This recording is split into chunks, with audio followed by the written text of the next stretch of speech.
हर साल के ठंड की तरह इस साल भी ठंड की शुरुआत लंबे गर्मी से राहत देने से हुई थी। और अब जैसे जैसे नवंबर बीतता जा रहा था, ये लाल काका की चाय दुकान के पास वाले पुराने पेड़ की तरह भयावह होती जा रही थी। वो पेड़ भी रात में कुछ ज्यादा ही भयावह दिखता था और मैं कभी अकेले रात को वहां से नहीं गुजर सका। लेकिन दीदी के साथ होने से मुझे ना ठंड ना उस पेड़ से कभी डर लगा। अभी आग के पास मैं दीदी के साथ ही बैठा था। सड़क के किनारे और मेरे सर के ठीक ऊपर जलने वाली रोशनी बार बार बंद होकर जल रही थी, जिससे मैं परेशान हो रहा था। मैंने शिकायत दीदी से की तो उन्होंने अनसुना कर दिया और फिर यूं आग दिखाया जैसे कहना चाहती हो कि जीवन में इससे बड़ी और भी समस्याएं हैं। आग की लपटें मैं अपनी दीदी की आंखों में देख रहा था। मैंने उसे दुनिया से लड़ते देखा है, गरीबी को हिम्मत से हराते देखा है, डर को भी डराते देखा है, लेकिन कभी परेशान नहीं देखा। पर इस साल की ठंड और कामगारों मेहनतकशों के लिए काम की कमी ने मेरी दीदी को परेशान कर दिया था। पहले सरकारी हुक्मरानों ने हमारी झोपड़ी तोड़ दी और फिर इस साल के ठंड से पहले आखिरी कंबल का चोरी हो जाना दीदी के हिम्मत का इम्तिहान ले रही थी। मुझे दीदी को ऐसे देखना कभी पसंद नहीं था, तो मैंने टोका, ये गाना याद है दीदी? दीदी शायद कुछ सोच रही थी, फिर मेरी तरफ बड़े प्यार से देखते हुए बोली, कौन सा गाना बाबू?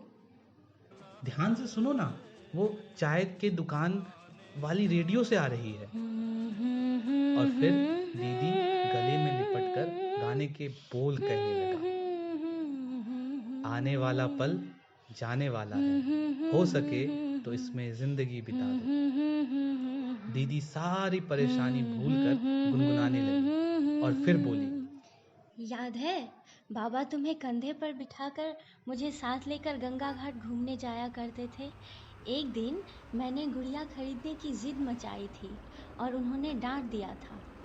हाँ तुम रोने लगी थी तो पापा ने तुम्हें यही यही गाना सुनाया था ना?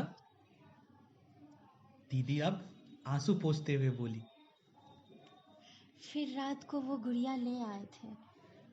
फिर मैं दीदी की गोद में जाकर लेट गया और दीदी सिर पर हाथ फेरते हुए गाने लगी, आने वाला पल जाने वाला है,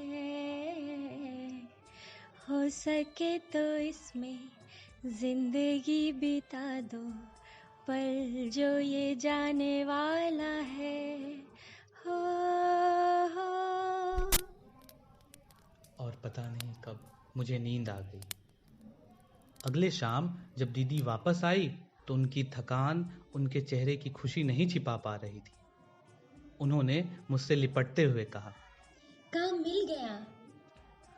दीदी ने कंबल लाल काका की दुकान पर छोड़ दिया और मुझसे बोली, आज घाट पर चलेंगे।